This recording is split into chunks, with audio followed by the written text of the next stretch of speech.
when I got invited to GQ, man was waiting downstairs, texted me, "Up downstairs, mate." Came and opened the door for me. I got in the car. I said, "Rah, this is mental."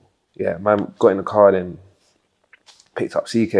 I said to CK, "CK, kid from Peckham at GQ."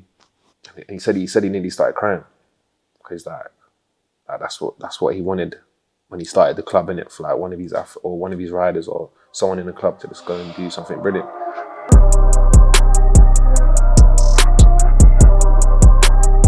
What's going on, guys? I'm Joseph and welcome back to Earn Your Stripes. On this show, we talk to some of your favorite stars as they break down what it really took to achieve success and ultimately how they earned their stripes. Now, joining us on today's show is one of the up and coming faces of British cycling. He was the first ever GV athlete to medal in the BMX, most known as the Prince of Peckham. Kye, how's it going, bro? How you doing, man?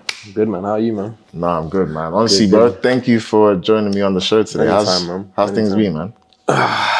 This Olympics was obviously different from the last one. The last one, obviously, won a medal, came back.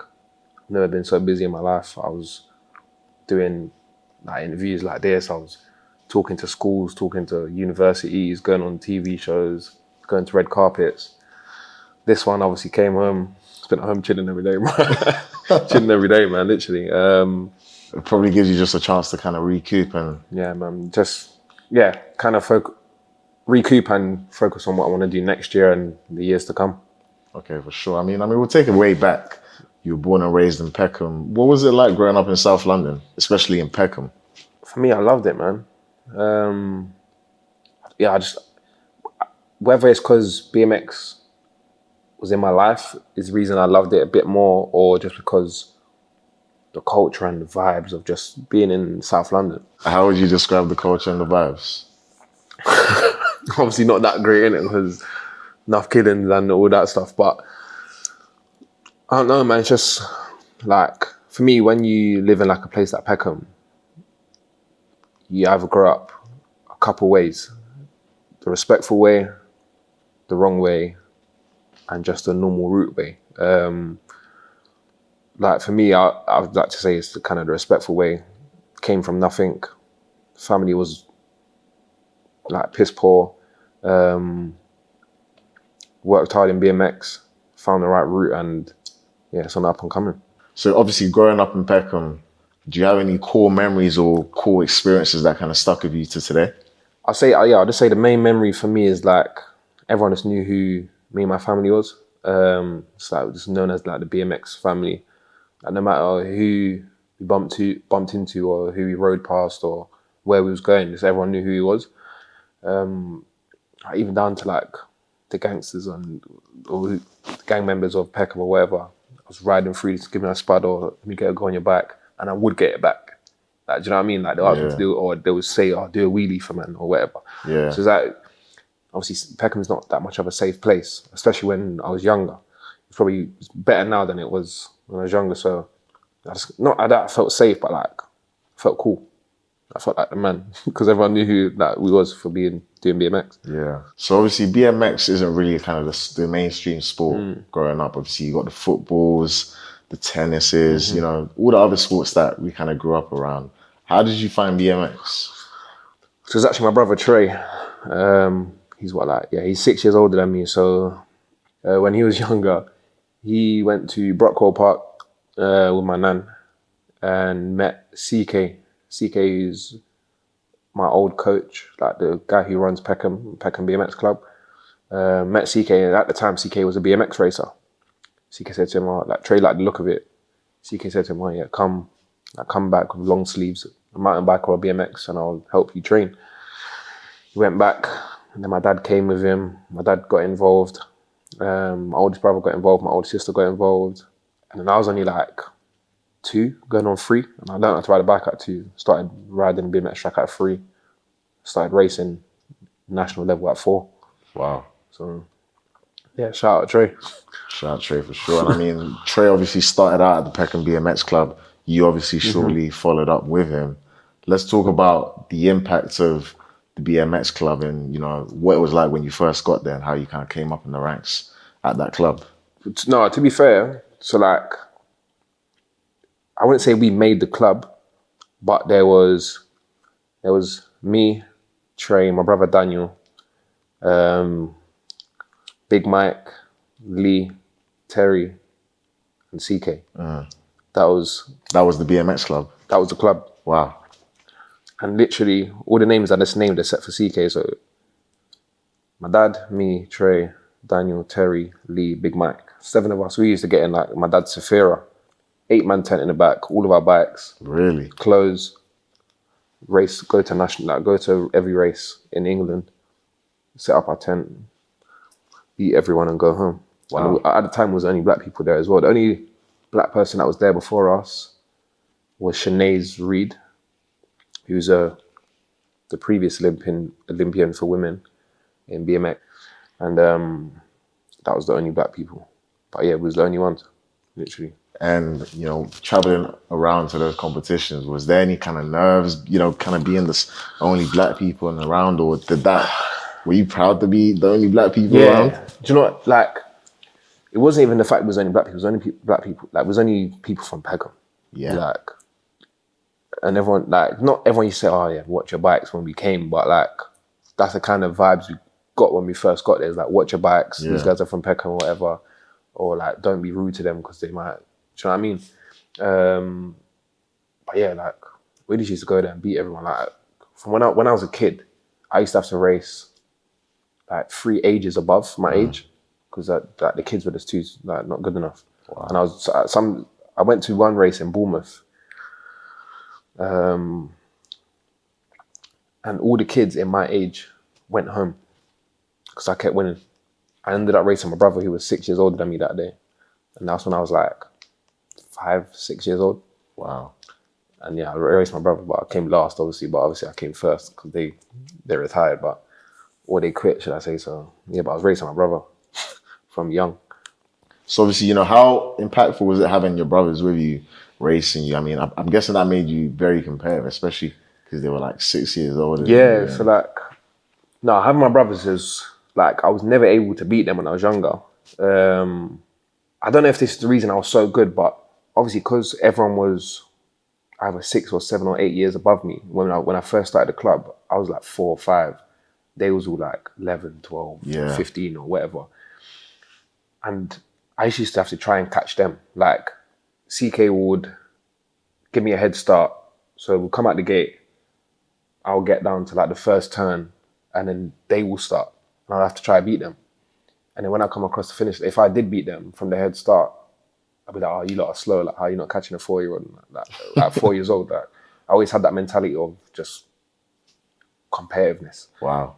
And I'm used to racing like boys, or like older boys that would just hit me off. Yeah. So like, because BMX is contact sport, innit? So like, they wouldn't go easy because I was young and I was on the track with them. Like, they would just treat me the same. So like, yeah, just kind of building that dog in me from young. To follow up on that, how did it feel that first moment when, after climbing the ranks, you got pulled up for the GB squad? How did that moment feel like? For me, it was like, not that I always knew I was going to be there, but that's why I always knew I was going to follow that path. So Daniel, my oldest brother Daniel, he was on the GB squad first. BMX only got introduced to Olympics in 2008. So he was on the squad for the 2000 Olympics. Obviously didn't make Olympics.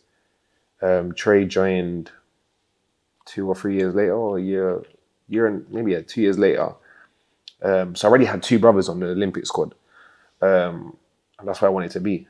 So it was always like, and from young, I was always the best. Like, young age, there's no one in England now that was better than me. For years. Even now. I've always, like, I was like 10 times, I was 10 times British champion in a row. I don't think that's ever been done, like, year after year, 10 times.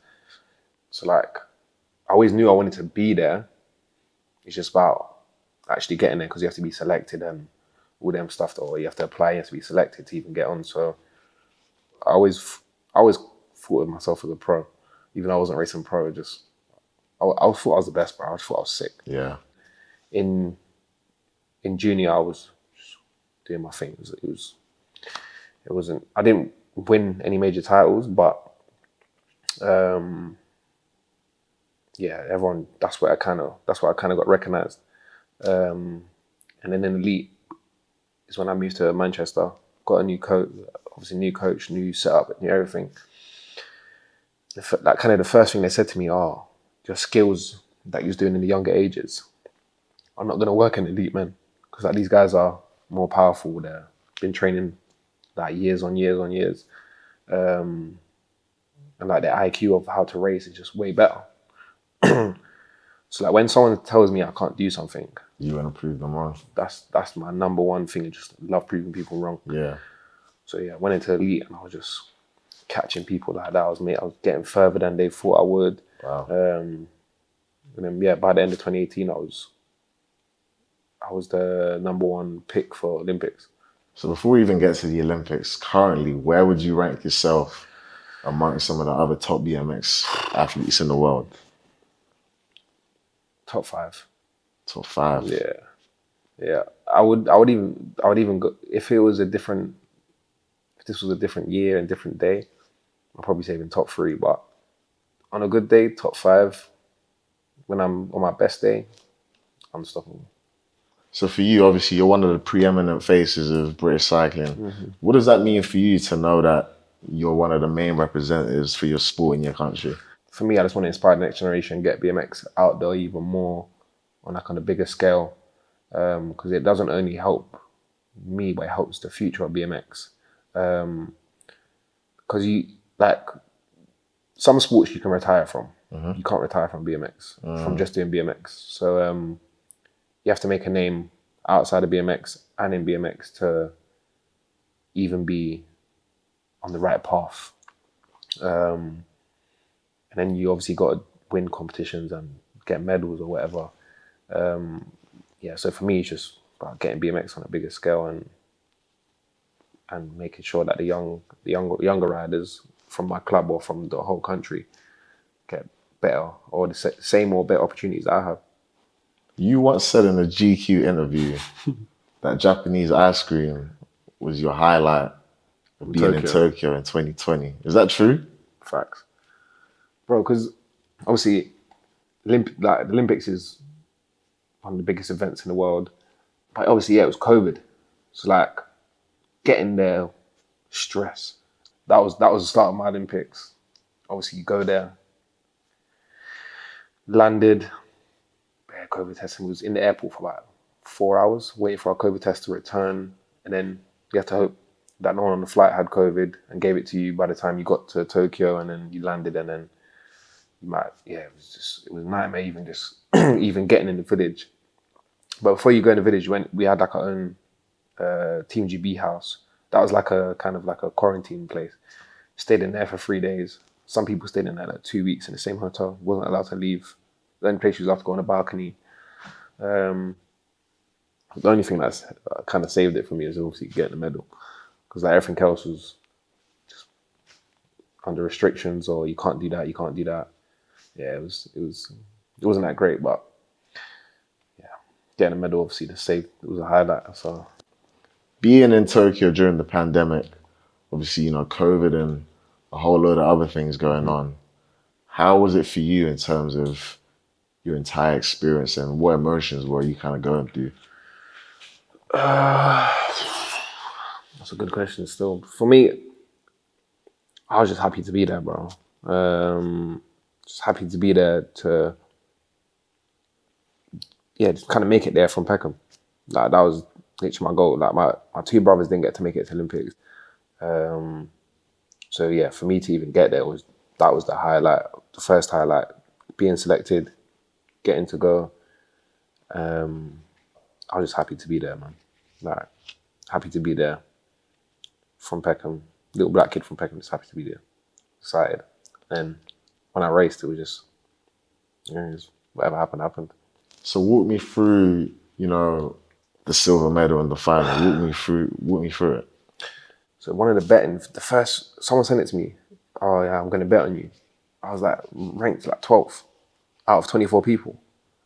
I was like, how? I've had world plates. Like I've been top 8 in the world. I was like, how am I? So that was the first trigger for me. Like, yeah, I need to go and show something. So I got to the final, and then I'm going up the hill, and then one American guy, the previous Olympic champ, he knocked himself out and he couldn't race the final.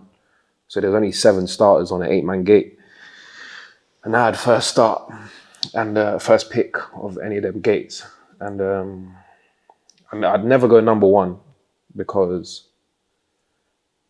my starts ain't good, and obviously it's contact sports. So as soon as you come out the gate, you can cut each other off. So number 1, if you get a good start, you're on the inside. You have the best option of the first turn of going in first. But if you don't get a good start, everyone just cuts you off and you're dead last. I was like, do you know what? The last time I won something major, I picked gate number 4. I picked gate number 4. Everyone else is picking, looking around, and no one picks the gate next to me. So for me, in my head, I'm like, that's either because they're scared or they're that nervous that they don't want to be next to someone. And for me, I'm like, that's calm because there's no one next to me. I have no pressure from right there. So because he wasn't right there, it's kind of like I was just open and free. And I said a couple things to myself before I got in the game. I was like, yeah, I need to do this, I need to do that, I need to do this. But I had the start of my life. I was in first and I made a mistake. Went into second and I just stayed in second the whole way. But why I say I should have won, because I was in front, done a mistake and got second, and I made that another two mistakes. And obviously everyone makes mistakes, but around the course, that's my thing. Like, I don't make mistakes, and that's why I can easily catch people, whatever. So I came across the finish line. I was like, first thing I said to my teammate, I was like, flip, man, I could have won. I was like, about 20 minutes later, I was like, oh, it is, man. This race is done now.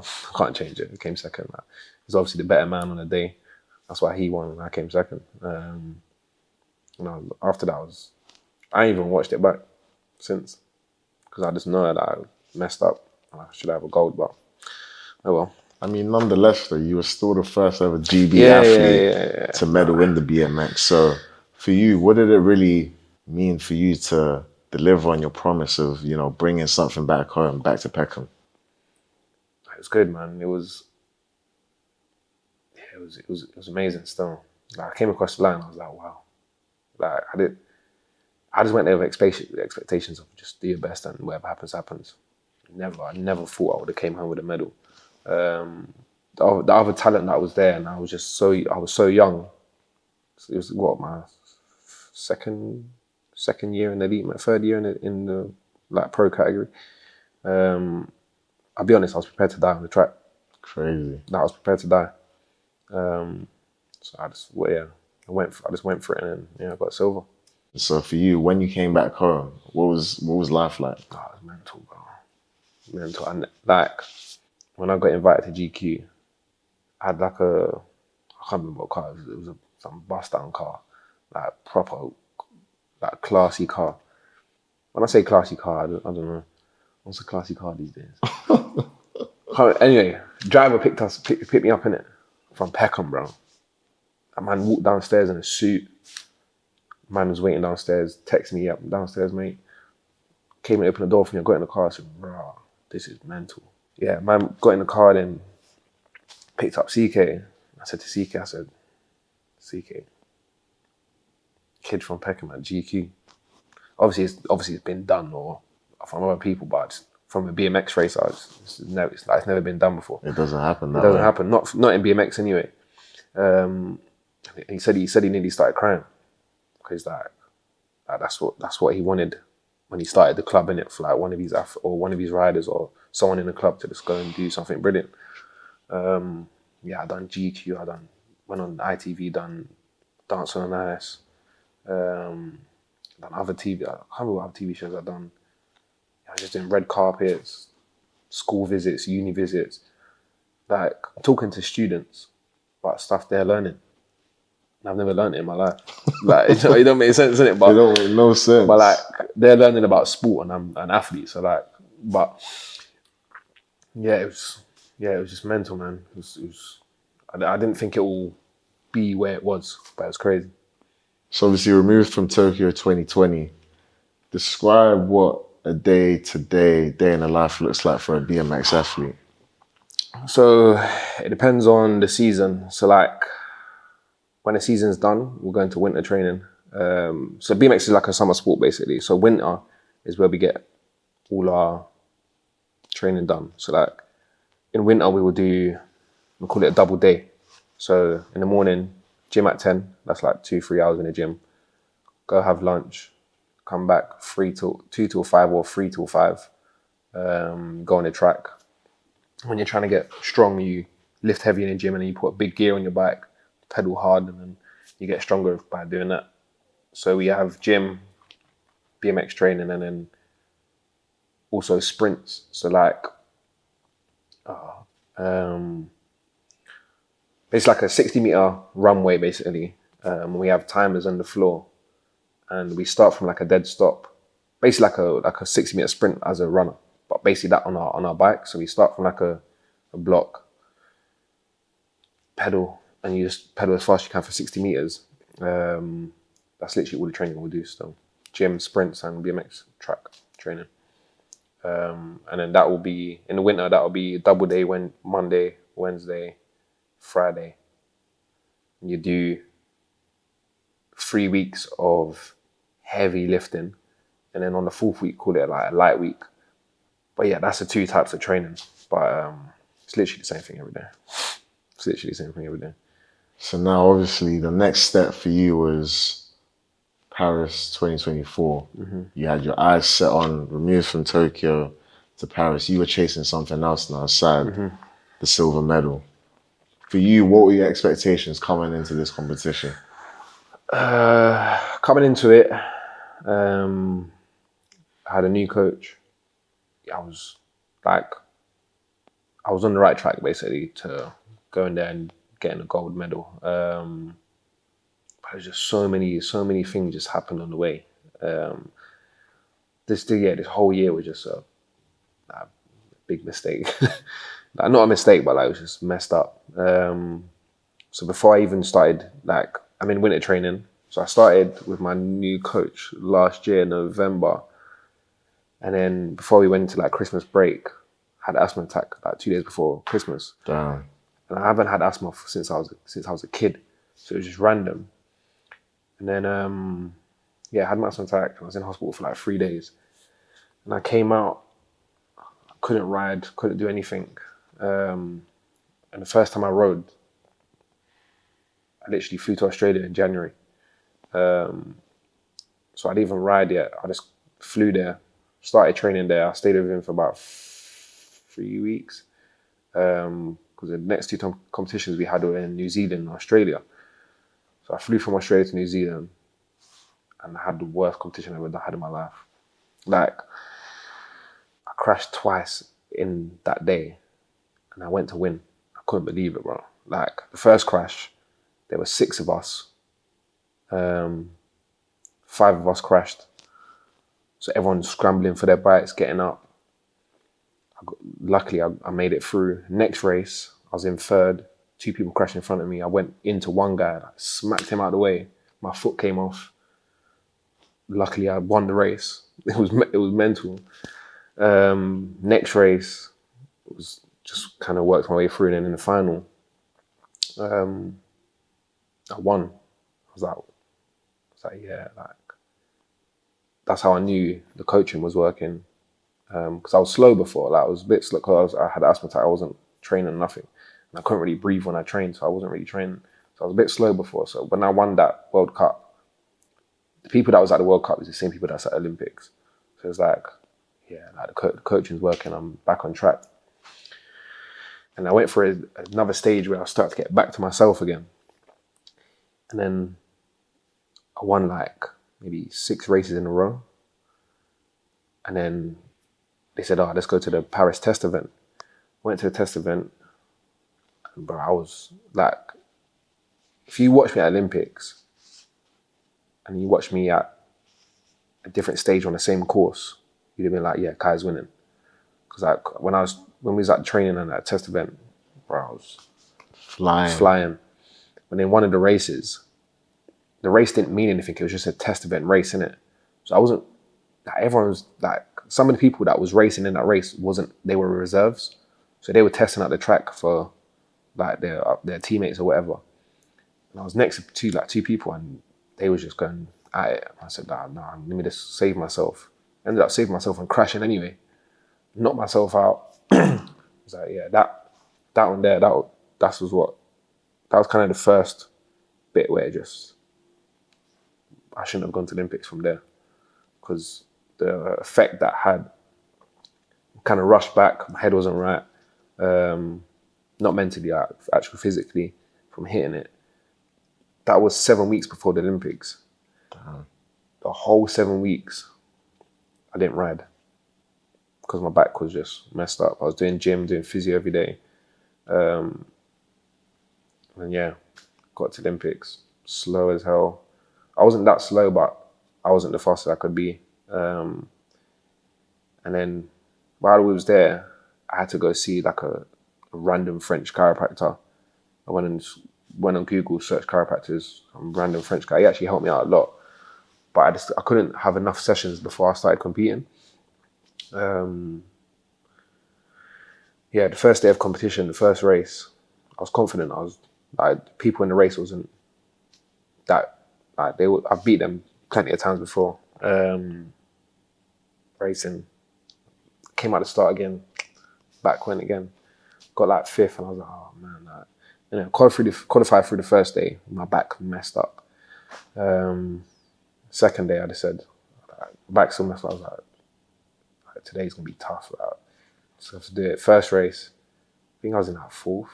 I got fifth. I was like, damn man, I have to get either a third now, and then a fourth, or a fourth and a third. And I don't want to leave it to the last race.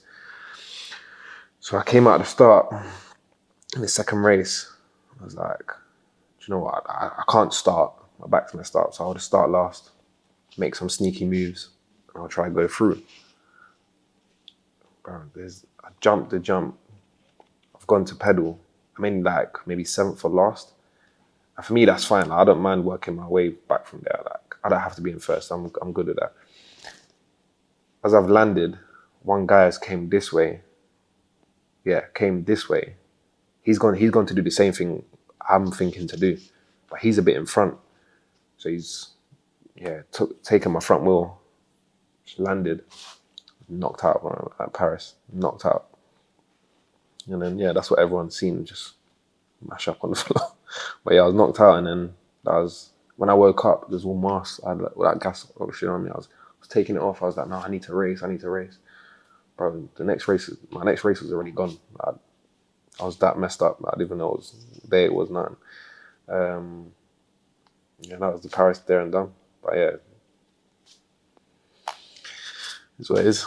I mean, thankfully you made it out of that, but how did you deal with the disappointment of that? I don't go back and watch it and say, oh, I should have done this, because there's nothing I can do about it. But sometimes in bed at night, I'm just there thinking about, oh, I should have chose somewhere different. I should have gone a different lane, so I was out of trouble. I ain't really dealt with it, but again, like for me, everything, I never dwell on the past, is what it is. Like, I can't change it, so it's done now. So on a lighter note, you came home and, they put up a mural for you with your image up in Peckham. Mm-hmm. Talk about how that moment was and how proud you felt. No, it was a proud moment. It was like winning a medal, but in a different type of way. Man, like having your face painted in a place where you grew up, on a large building where everyone's going to see it on a daily. But yeah, like just being recognised really for doing what I've done on the BMX bike. Is the proud moment, because I just ride bikes, bro. Literally, what people say is, "Oh, you ride a kid's bike," literally. But yeah, if I can boost myself and boost the BMX scene, then why not? And for you, just kind of thinking back from where you started up until the point where you are now, summing up all your experiences What's next for you? What's next? Just getting back into things, man. Take some time off. Probably start training again by the end of the year, and just go back into a normal day-to-day job, which is training and training and competing full time. Yeah, traveling the world, competing. Hopefully, win some more races on the way, and yeah, get ready for LA again in 4 years. Well, Kye, thank you so much for joining us on the show, man. I Thank you for having know me, man. Paris wasn't so bright, but you know, we're counting on you to pick it back up in LA, man. I'll try, man. That's the goal, man. That's the goal. Obviously, yeah. As you said, Paris wasn't up to scratch, but it happens. It happens. Not every athlete has a good day every day. Unless you're Usain Bolt. Well, he didn't win everything anyway. So He didn't. yeah, LA, here we come. Here we go.